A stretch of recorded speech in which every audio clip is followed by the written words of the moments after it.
여러분의 인생관은 어떠십니까?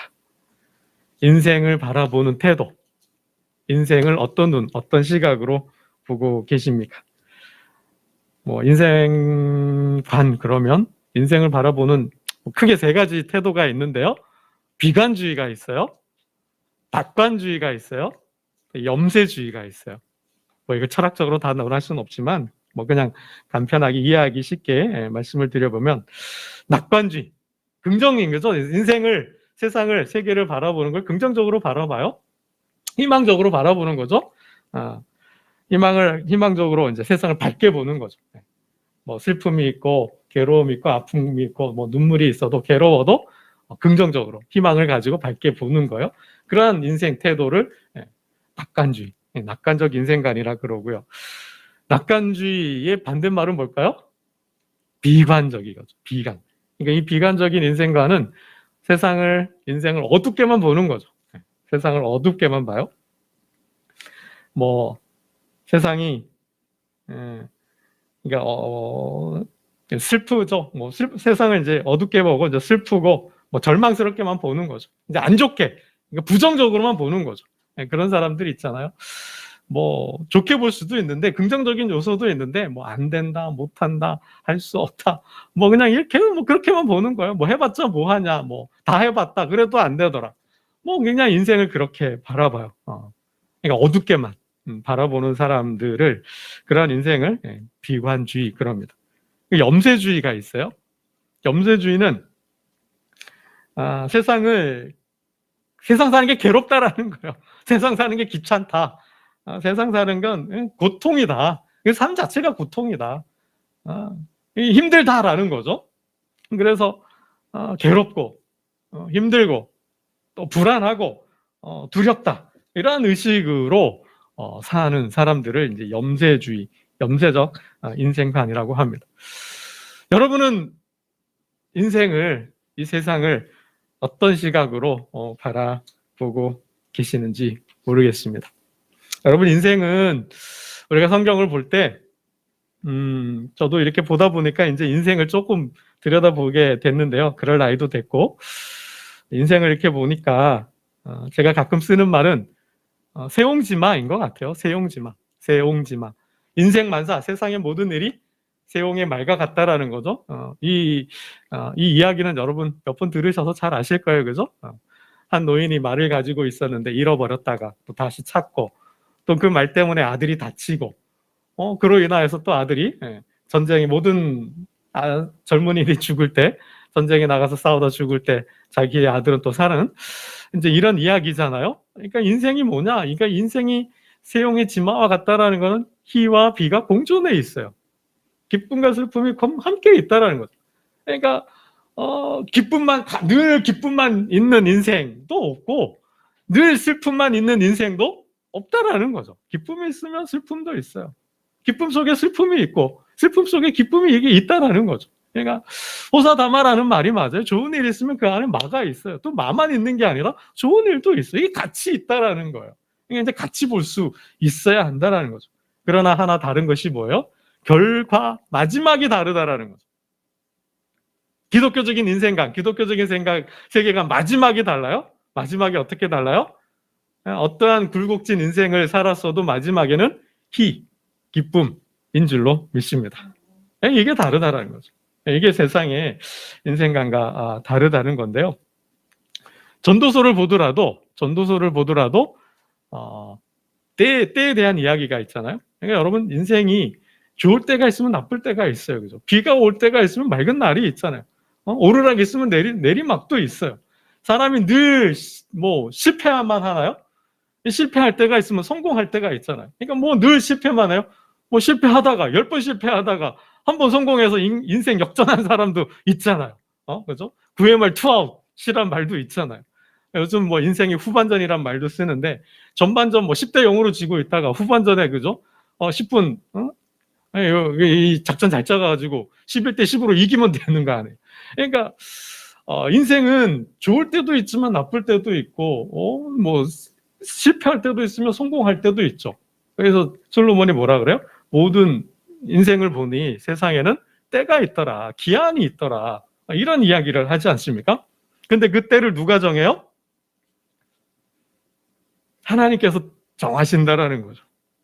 솔로몬의 말씀을 빌려서 말씀을 드려보면 하나님께서 모든 것을 지으시되 때를 따라 아름답게 하셨다. 때를 따라 아름답게 하셨다는 거예요. 그러니까 이런 때 저런 때 요런 때 이거 다 있어요. 있는데 하나님께서 뭐예요? 아름답게 하신다라는 거죠. 그러한 삶 중에도 아름답게 하신다라는 거예요. 그러나 또 하나님이 하시는 일의 시종을 측량할 수 없게 하셨다. 그건 하나님 주권 속에 있어요. 하나님이 주권 속에 있죠. 그래서 전도서의 마지막이 뭐죠? 공고한 날이 오기 전에, 그죠? 아무 낙이 없다고 할 해가 오기 전에 뭐예요? 창조주 하나님, 모든 일을 선악간에 심판하시는 하나님을 기억하고, 그죠? 하나님께 돌아가라는 거죠. 그래서 그러한 인생, 솔로몬이 말하는 그 전도서가 말하는 사람의 인생을 이렇게 이야기를 해요. 그러니 이게 때에 대해서는 이건 내가 결정하는 게 아니죠. 인간이 결정하는 게 아니에요. 누가 결정해요? 하나님 손에 있다는 거예요. 하나님이 결정하시는 거죠. 우리는 어떻게 그러면 인생을 살아야 되는가? 사람이 사는 동안 기뻐하며, 그러니까 하루를 기뻐하며 살래요. 하나님을 기쁘게 하고 나를 기쁘게 하고 가족을 기쁘게 하고 이웃을 기쁘게 하고, 그러니까 기뻐하며 살라는 거죠. 나를 기쁘게 하는 거예요. 하루를 즐겁게 사는 거죠. 그러면서 뭐예요? 선을 행하라. 이게 솔로몬의 인생관입니다. 네. 우리는 우리의 인생을 우리가 뭐 멀리 타국에 가서 돈을 벌어서 장사해서 많은 이문을 남겨서 부자가 되자 하지만 내일 일을 모른다라는 거죠. 그죠? 잘 될지 안 될지 모른다라는 거예요. 공부 잘한다고 다 부자 되는 거 아니고, 공부 잘한다고 더 출세하는 거 아니고, 공부 잘한다고 또 뭐 성공하는 거 아니라는 거죠. 공부 못해도 얼마든지 성공하고, 그죠? 공부 못해도 얼마든지 부자가 되고, 뭐 키 작다고 얼굴 못생겼다가 아니라는 거죠. 뭐 경주 빨리 100m 뭐 10초 달린다고 그 사람이 뭐 꼭 1등해요? 아니라는 거죠. 그게 전도서 솔로몬이 보는 인생관이었습니다. 그래서 모든 주권은 하나님 속에 있어요. 그거는 인간이 알 수가 없어요. 그러나 기뻐하면서 하루를 기뻐하며 살라는 거죠. 하루를 기뻐하며 살 때, 그리고 또 하나 선을 행하면서 살 때 하나님께서 아름답게 해주신다라는 거죠. 여러분, 오늘 나의 인생을 한번 돌아보셔야 돼요. 나는 인생을 어떤 태도로 바라보고 있는가? 나는 내 인생을 어떤 시각으로, 눈으로 보고 있는가? 만에 하나라도 비관주의 시각으로 보고 있지 않은가?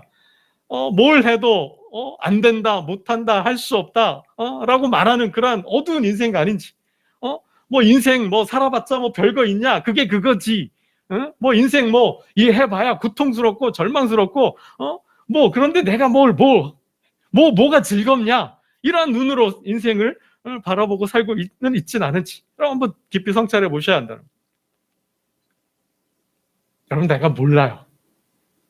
나를 돌아보지 않으면, 나를 이렇게 잔잔히 앉혀놓고 나를 이렇게 들여다보지 않으면 내가 어떻게 인생을 바라보고 내가 어떤 태도와 어떤 시각으로 살고 있는지를 알지 못한다라는 거예요. 여러분, 이게 들여다보셔야 되네요. 내 생각, 내가 인생을 어떤 시각으로 보고 있는지, 나의 인생관은 낙관적인지 비관적인지 염세적인지 한번 여러분 들여다보셔야 돼요. 근데 찾았어요. 내가 좀 비관적으로 보는구나. 내가 좀 염세적으로 보는구나. 이거 내가 바꿀 수 있을까요? 하나님 안에서 나를 들여다봐야 돼요. 그건 내가 바꾸기 힘들어요. 하나님 안에서 하나님의 눈으로 나를 볼 때 내가 보여요. 내가 어떤 태도로, 어떤 눈으로 인생을 살고 있는지, 보고 있는지. 그래서 그 하나님의 눈으로 나를 보고 하나님의 은혜로 나를 바꾸어야 된다라는 거예요. 그럴 때 인생이 바뀌어요. 그래야 인생이 바뀐다는 거예요.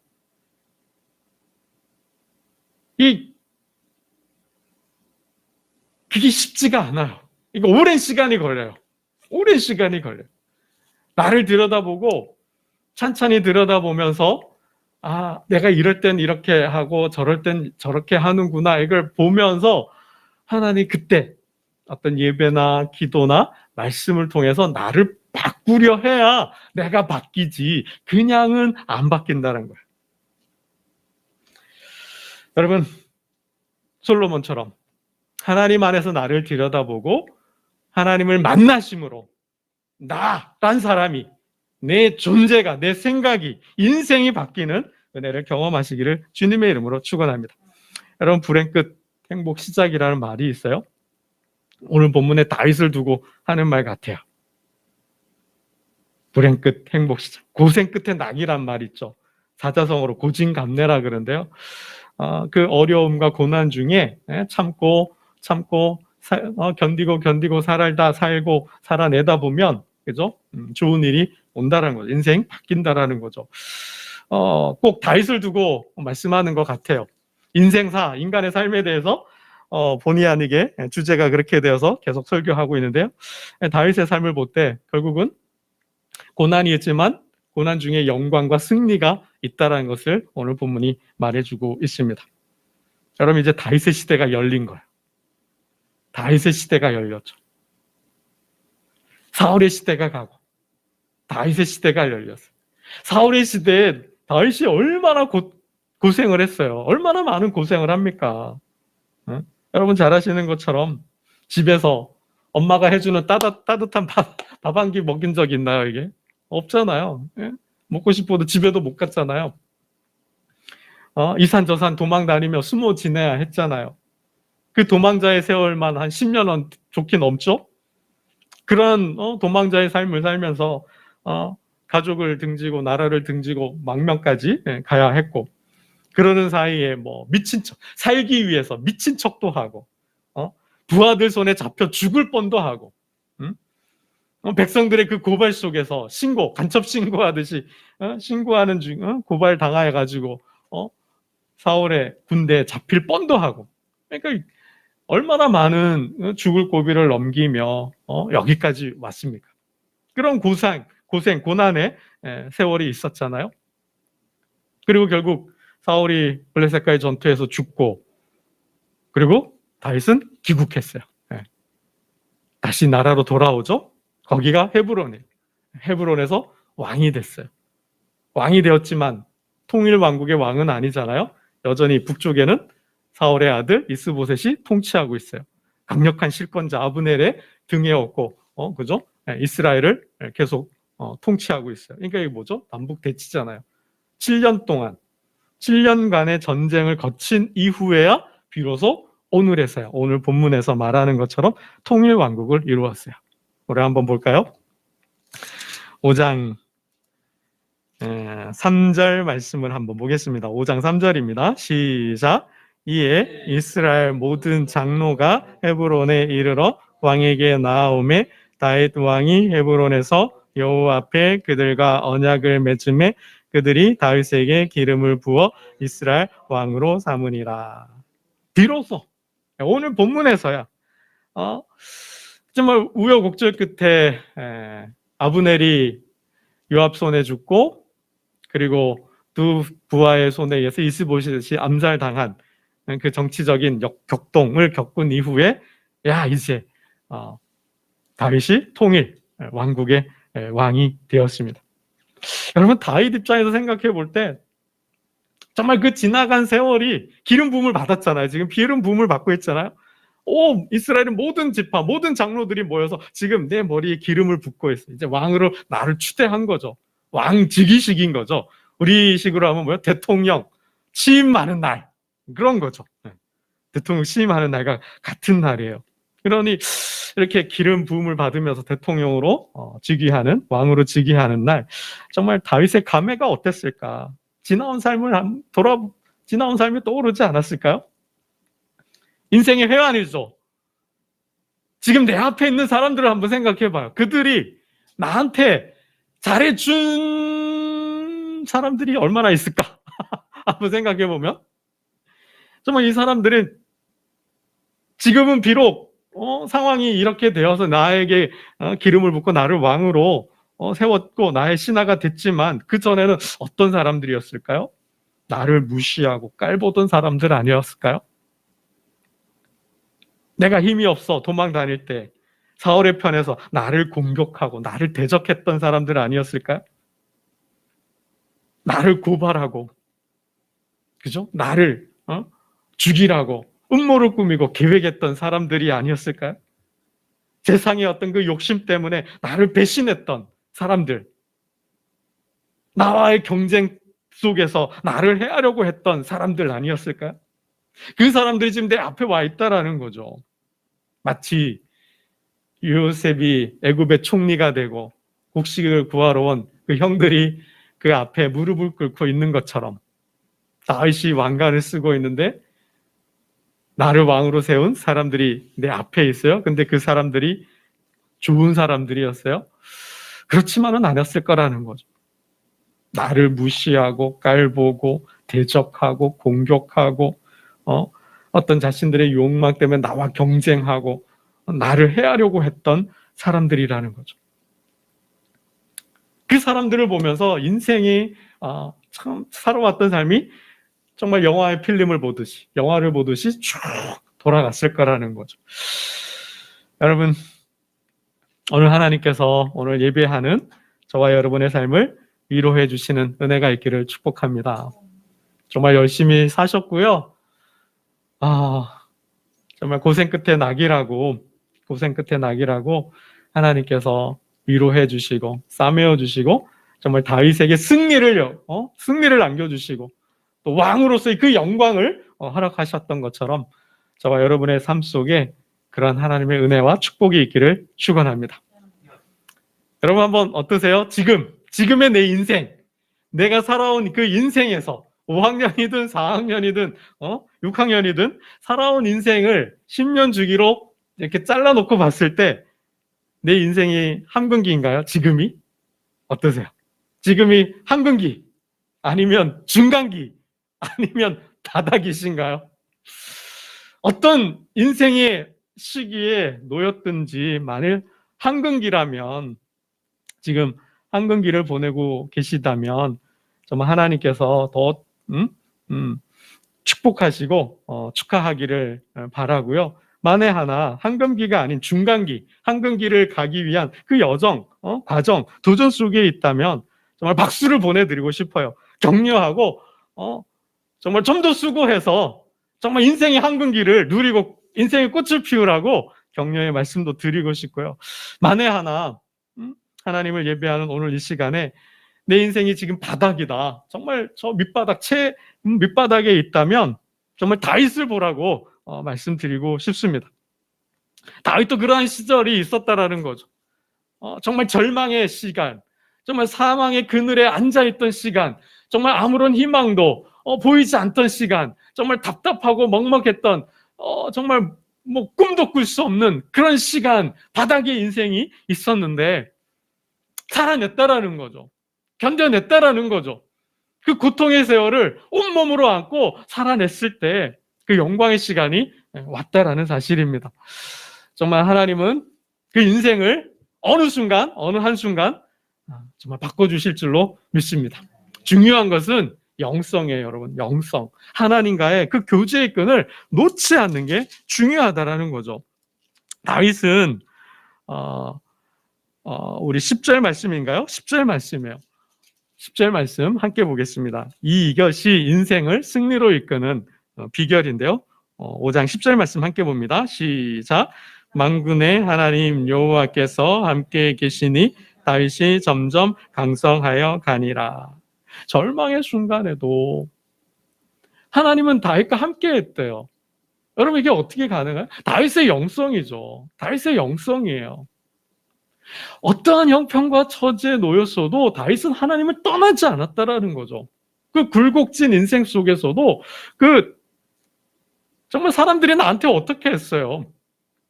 나를 대적하고 해하고 죽이려고 했던 그 사람들을 피해서 숨어 지내야 했고 나라를 등지고 떠나야 했잖아요.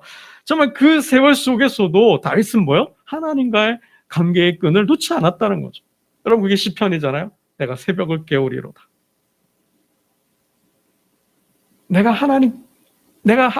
정말 하나님께 나아가 기도하잖아요. 부르짖잖아요. 군대를 의지한 것도 아니고 사람을 의지한 것도 아니고 오직 하나님을 의지하고 아침에 말씀을 묵상하고 그죠? 받은 말씀을 악기를 연주하면서 찬양을 하면서 하나님께 기도를 드렸잖아요. 정말 이 영성이죠. 여러분, 이 삶이 정말 하나님과의 관계, 이 신령한 영적 교제를 이어갈 때 그 삶을 바꿀 수 있는 근원적인 힘이 된다라는 거죠.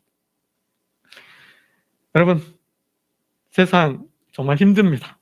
세상 살기 힘든데요. 그 무엇보다도 하나님을 의지하고 하나님과 깊은 영적 교조 속에서 그 영성으로, 정말 기쁨의 영성으로, 하나님 주시는 기쁨의 영성으로 이 세상을 이기는 정말 저와 여러분 되시기를 주님의 이름으로 축원합니다. 여러분, 요즘 시대를 보면 요즘 뭐 TV에서 보면 배틀 시대인 것 같아요. 저는 그렇게 붙이고 싶어요, 이름을. 배틀이 뭐예요? 전쟁이잖아요. 경연이라는 표현인데 배틀이잖아요. 배틀, 경연. 뭐 요즘 뭐 가요계뿐만 아니라 요즘은 또 댄스도 뭐 하더라고요. 뭐 스트릿 댄스, 뭐 걸스 파이터, 뭐 이런 프로도 있는 것 같아요. 뭐 춤 대결, 뭐 노래 대결, 뭐 이제 이렇게 막 하는데, 이거 보면서 야, 지금 시대는 정말 배틀 시대구나. 배틀 시대구나. 이 경연이 유행이잖아요. 이게 거기에서 살아남아야 이게 상징적으로, 의미적으로 보이는 거예요. 우리 삶이 배틀이다라는 거죠. 배틀에서 누가 살아남아요? 실력 있는 사람이 살아남잖아요. 이걸 말해주고 있다. 지금 시대는 실력 시대, 능력 시대라는 거예요. 여러분, 유튜브 한번 보세요. 야, 정말 뭐 어느 분야, 어느 장르든 없는 방송이 없잖아요. 야, 뭐 정말 대단해요. 뭐 유튜브에 뭐 하나 딱 치면 안 나오는 게 없잖아요. 이게 뭐예요? 각 분야마다 정말 내놓으라 하는 정말 대단한 사람들이 많다는 거죠. 여러분, 유튜브 방송하기 쉽지 않잖아요. 우리 장로님 손주도 하고 있지만 시야도 하고 있는데, 여러분, 이게 방송하기 쉬운가요? 이게 하려고 그러면 보여줄 게 뭔가가 있어야 되는 거잖아요. 또 자신감이 있어야 되잖아요. 뭐 실력이 있어야 어느 정도 내가 보여줄 게 있고 뭐 전해줄 게 있고 가르쳐줄 게 뭐가 있어야 어느 정도 전문가적인 위치에 올라야만이 가능한 거잖아요. 근데 그런 사람들이 뭐요? 죄송합니다. 세고 셌다라는 거죠. 얼마나 많아요. 야, 목사인 제가 부끄러울 정도로, 와, 정말. 그러니까 교회가 살기 참 힘든 것 같아요. 정말 똑똑하고 어떤 지식에 충만하여 있는 사람들이 많다 보니까 교회가, 교세죠. 교회의 힘이, 복음의 힘이, 정말 말씀의 힘이 정말 약해진 게 아닌가. 하나님 없이도 살 수 있는 시대가 되지 않았나 하는 생각도 좀 해보게 돼요. 여러분, 그러한 시대에서 우리가 일단 생존도 해야 되지만은 또 하나님께 부름받고 택함 받은 자로서 사명도 감당을 해야 되잖아요. 여러분, 그래야 내 인생이 말을 하니까, 그래야 내 한마디가 힘이 있고 권위가 있으니까. 여러분, 그냥 뭐 이제 복음을 전하면 뭐 들을까요? 안 듣죠. 안 들어요. 뭔가가 그 사람이 나보다 한 수 위여야 되는 거죠. 어떤 뭐 권위가 있어야 내 말을 듣고 따르지. 뭐 당신이나 나나 뭐 비슷한데 뭐 다를 바 없는데 내 말을 듣겠어요? 이제는 안 듣습니다. 듣지 않습니다. 내가 당신보다 못한 게 없는데 뭐 내가 왜 당신 말을 들어야 돼요? 이제 지금은 그런 시대가 되어버렸어요. 여러분, 그래서 우리의 존재 가치를 높여야 되는 거죠. 존재 수준을 좀 높여야 되는 거죠. 여러분, 이제 실력과 능력을 갖춰야 되는 거예요. 내가 가고자 하는 곳에, 내가 서고자 하는 곳에 그 최정상에 이르러야 된다는 거예요. 그곳에 누가 있는지 아셔야 되는 거죠. 그곳에 가려면 어떻게 해야 되는지 아셔야 되는 거예요. 지금은 그런 시대가 되었어요. 어떤 내가 그냥 살 수는 없잖아요. 그냥 밥만 먹고 살 수는 없잖아요. 그냥 장사만 하고 사업만 하고 하는 게 아니잖아요. 내가 뭔가를 하려면 이제는 그 분야에서, 그곳에서는 최고 정상이에요. 최고 지점에 가야 돼요. 그곳에 누가 있는지를 알아야 돼요. 그 사람이 어떻게 그곳에 갔는지 알아야 돼요. 그래서 내가 그 사람을 뛰어넘어야 돼요. 그렇지 않으면 살기가 힘들다라는 거죠. 어렵다라는 거죠. 우리가 사는 시대가 그런 시대가 되었다라는 말씀입니다. 여러분, 우리가 생각해 보아야 할 것이 있어요. 5장 12절 말씀인데요. 5장 12절 함께 봅니다. 시작. 다윗이 여호와께서 자기를 세우사 이스라엘 왕으로 삼으신 것과 그의 백성 이스라엘을 위하여 그 나라를 높이신 것을 알았더라. 다윗은 알았어요. 뭘 알았어요? 여호와께서 자기를 세웠어요. 뭘로 세워요? 왕으로 세웠다는 거죠. 알았대요. 하나님께서 나를 왕으로 세웠다는 걸 알았다는 거예요. 여러분, 이게 어떻게 이해가 되세요? 어떻게 이 말씀이 다가오세요? 하나님께서 나를 왕으로 세우셨구나. 내가 왕이 된 것은 하나님께서 세우신 거구나. 내가 왕이 된 것은 하나님의 도우심, 하나님의 역사, 나아가서 하나님의 계획이구나 라는 걸 알았다라는 거죠. 나를 향한 계획이 있다라는 거예요. 나를 향한 하나님의 목적이 있다라는 거예요. 여러분, 성경의 인물들을 보면 인물들뿐만 아니라 오늘 예배를 드리는 저와 여러분을 향해서도 하나님은 목적을 가지고 계십니다. 하나님 계획을 가지고 계셔요.